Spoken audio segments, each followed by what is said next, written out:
शिक्षा महत्वपूर्ण है, संस्कार महत्वपूर्ण है। जब हम शिक्षा और संस्कार से अपने जीवन को जीना चाहेंगे तो जीवन उत्तरोत्तर वृद्धि करेगा। ये राजस्थान, ये भारतवर्ष हजारों महापुरुषों की कहानियां, उनके योगदान, उनके त्याग को हम पढ़ते हैं तो हम ये महसूस कर पाते हैं कि हम एक ऐसे देश में, ऐसे योद्धाओं के सानिध्य में हमें कुछ मिल रहा है। साथियों, लेकिन 21वीं सदी है, तकनीकी युग है और इस युग में सर्वांगीण विकास में खेल कूद, शिक्षा, संस्कृति, इंटरनेट सब महत्वपूर्ण अंग हो गए हैं। लेकिन धीरे धीरे हमारा देश पाश्चात्य संस्कृति को प्राप्त करता हुआ हमारे मूल संस्कारों को, हमारे मूल धर्म को, हमारी संस्कृति को हम कहीं ना कहीं भूलते जा रहे हैं। मैं इन बच्चों से कहना चाहूंगा कि आपके माँ बाप के सिवा आपका इस दुनिया में कोई नहीं है। अगर आप अपने माता पिता को समझना चाहोगे तो वो जब आप बहुत छोटे होते हो, जब आपका जन्म होता है, तब से आपकी अंगुली पकड़ते हैं, खुद भूखे रहते हैं, आपको उधार के खिलाते हैं, खुद फटे कपड़े पहनते हैं, आपको अच्छे कपड़े पहनाते हैं और आपको अपने माता पिता के प्रति हमेशा समर्पित भाव हमारे मन में होना चाहिए कि हमारे माता पिता की मनसा क्या है, इच्छा क्या है। पढ़ाई के साथ साथ मैं ये मानता हूं कि हमारा भाग्य, हमारी तकदीर, हमारी किस जगह लिखा है वो हमें परिस्थितियां रहेगी। लेकिन आज के युग में मैंने देखा है कि बच्चे तनावग्रस्त हो जाते हैं, बच्चे विचलित हो जाते हैं, छोटी मोटी परीक्षा में पास नहीं हुए, थोड़े नंबर नहीं आए, थोड़ी सी कोई और बात हो गई तो बच्चे चूकते हैं। हम माता पिता की भी ये जिम्मेदारी है कि हम हमारे बच्चे को सही जगह पर हर परिस्थिति में हमेशा डांट करके नहीं, एक दोस्त बन करके उससे हर प्रकार की शिक्षा हमको देनी है, तभी बच्चे आगे कुछ बेहतर कर पाएंगे। मैंने पिछले दिनों कल ही राजस्थान के मुख्यमंत्री का स्टेटमेंट पढ़ा था, अशोक गहलोत जी का, कि मैं पीएमटी करना चाहता था, मेरे पिताजी मुझे डॉक्टर बनाना चाहते थे पर मैं डॉक्टरी में पास नहीं हो पाया। तो मैंने वकालत चुनी। मैं थोड़े दिनों की वकालत करने के बाद वकील भी सक्सेस नहीं हुआ तो मैंने छात्र राजनीति में चुनाव लड़ा। वो चुनाव भी, पहला चुनाव हार गए, दूसरा चुनाव उन्होंने लड़ा तो वो भी विधायक का चुनाव वो हार गए। लेकिन जब तीसरा चुनाव उन्होंने लड़ा तो वो लोकसभा के सीधे सदस्य बने, यानी भारत की सबसे बड़ी लोकसभा के सदस्य बने और उन्हें सौभाग्य मिला इंदिरा गांधी के साथ पहली बार कैबिनेट मंत्री बनने का। 3 बार वो राजस्थान के मुख्यमंत्री रहे। तो हमारे भाग्य में कब क्या लिखा है, ऐसी बहुत सारी कहानियां हैं। अब कलाम साहब के बारे में वो अखबार भेजते थे, मैंने उनके बारे में पढ़ा कि वो एक पायलट बनने के लिए जा रहे थे, पायलट नहीं बन पाए तो गंगा के किनारे वो अपनी डुबकी लगा के अपने प्राणों की आहुति देना चाहते थे कि अब मैं मुंह कैसे दिखाऊंगा, मेरे पास वापस जाने के लिए पैसे नहीं है। तो वहां पे एक संत मिले और उन्होंने उसे देख लिया कि यार ये बच्चा इधर उधर से घूम कैसे रहा है, क्या समस्या है इसको। तो उसे पूछा, उसने बताया कि मैं इस सिलेक्शन के लिए आया था और मेरा सिलेक्शन हुआ नहीं तो मैं अपना जीवन कैसे जीऊंगा। तो साधु ने उसको शक्ति दी, का जाने का किराया मैं दूंगा और यहाँ से नई जीवन की शुरुआत करो। उन्होंने डीआरडीए ज्वाइन किया, भारत को शक्ति के रूप में उन्होंने पहुंचाया और भारत के राष्ट्रपति बने। लाल बहादुर शास्त्री देख लो, चाहे आप दुनिया में बहुत सारे लोग हैं, चाहे हम उनका बारे में जितना समझ पाए उतना कम है। बस मैं इस विद्यालय के माध्यम से आपको इतना ही कहना चाहूंगा कि आज के युग में हमें हवा के साथ चलना है, लेकिन हवा के साथ बहना नहीं है। बहुत सारी घटनाएं हम लोगों को विचलित कर देती है। पिछले दिनों मैंने एक पाली में घटना पढ़ी कि एक बच्ची थी और वो अपने लव मैरिज के कारण, लव मैरिज करा जहां तक ठीक है, पर उन्होंने एसपी ऑफिस में जाकर के ये कहा कि मुझे अपने माता पिता से जिंदगी का खतरा है। जब उन्हें एसपी ऑफिस बुलाया गया तो माता पिता जलील हो गए और बेटी ने वहां कहा कि मैं आपको पहचानती नहीं हूं, आप कौन हो।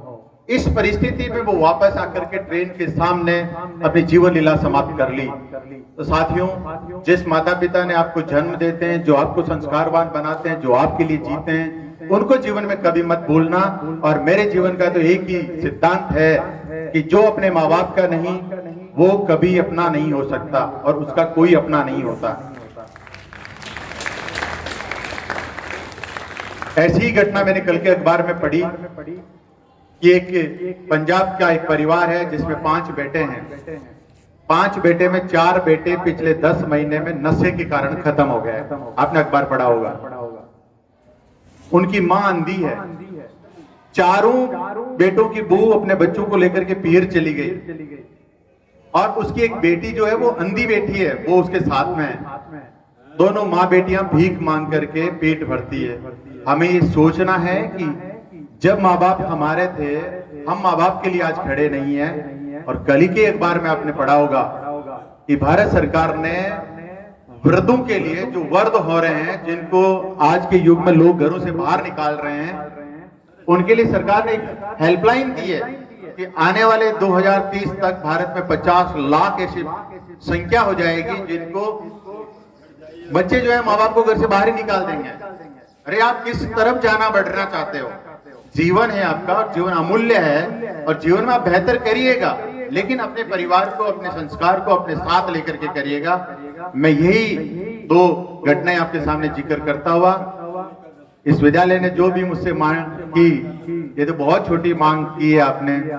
मैं तो इस विद्यालय को हर महीने चलाने के लिए लाखों रुपए देता हूं और आपकी कृपा से भगवान मुझे हमेशा शक्ति देता है और जितना ये खर्चा हो रहा है उससे ज्यादा कमाने की ताकत मिलती है।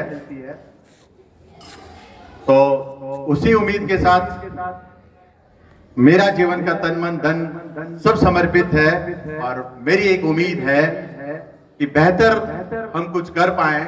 और आज मुझे इस मन से कहते हुए खुशी होती है कि हजारों बच्चे इस विद्यालय से पिछले 12 साल में निकल करके सरकारी सेवाओं में हैं। कोई डॉक्टर है, कोई इंजीनियर है, लेकिन कोई बेहतर प्रशासनिक पदों पर जाए, हम उसके लिए तन मन धन समर्पित करेंगे। जैसा मेरा पिछली बार घोषणा थी और हमेशा घोषणा है कि जो भी बच्चा 90% नंबर लाएगा उसे हम 11,000 रुपए का इनाम नगद देते हैं, उसको फ्री पढ़ाते हैं। जो बच्चा 95% अंक लाएगा उसे हम 51,000 रुपए देंगे। जो राजस्थान में टॉप 10 में जगह बनाएगा उसे हम 1 लाख रुपए देंगे और जो टॉप बनाएगा उसे 5 लाख रुपए देंगे।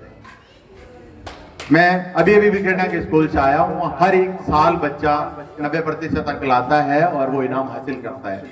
मैं यहाँ के गुरुजनों को कहना चाहूंगा कि धन की आपकी कोई कमी नहीं आने देंगे, बट मेरी ये उम्मीद है कि इस विद्यालय ने जो शुरुआत की थी आप उस मुकाम तक वापस पहुंचाओ। जानता हूं मेहनत करनी पड़ती है और मेहनत के सिवा कुछ नहीं है। बच्चों से भी कहना चाहूंगा कि किसी कक्षा में नंबर कम आ जाता है तो किसी में ज्यादा आएगा। ये आपकी जिंदगी नहीं है। आपकी जिंदगी आपके बेहतर सफलता के लिए आप कई ऐसे इंसान मैंने जीवन में देखे हैं जो 10 बार नौकरी से नहीं लग पाए, लेकिन 11वीं बार वो किसी प्रशासनिक पद पर बैठ गए। तो साथियों, हिम्मत कभी मत हारो। जिसने हिम्मत है, जिसके अंदर कुछ करने के जज्बात हैं, वो अपना मुकाम कभी भी, कहीं पर भी, किसी भी मोड़ पर हासिल कर सकता है। और जिंदगी अगर आपको कोई मूवमेंट देती है तो निश्चित तौर से वो बेहतर के लिए देती है। इस जगह से कहीं और जगह आपका अच्छा होगा। जैसा मैंने अभी अशोक गहलोत जी के बारे में उदाहरण दिया था कि वो डॉक्टर बनना चाहते थे पर वो राजस्थान के 3 बार मुख्यमंत्री रह गए। जैसे मैंने कलाम साहब के बारे में उदाहरण दिया था कि वो एक पायलट बनना चाहते थे लेकिन वो भारत के राष्ट्रपति बन गए। तो आप में भी बहुत कुछ करने की क्षमता है। कभी भी अपने आप को कमजोर मत आंको, कभी किसी से तुलना मत करो, सिर्फ अपने अंदर झांको, अपनी कमियों को दूर करो और बेहतर करने के लिए आगे बढ़ो। निश्चित आपको सफलता मिलेगी।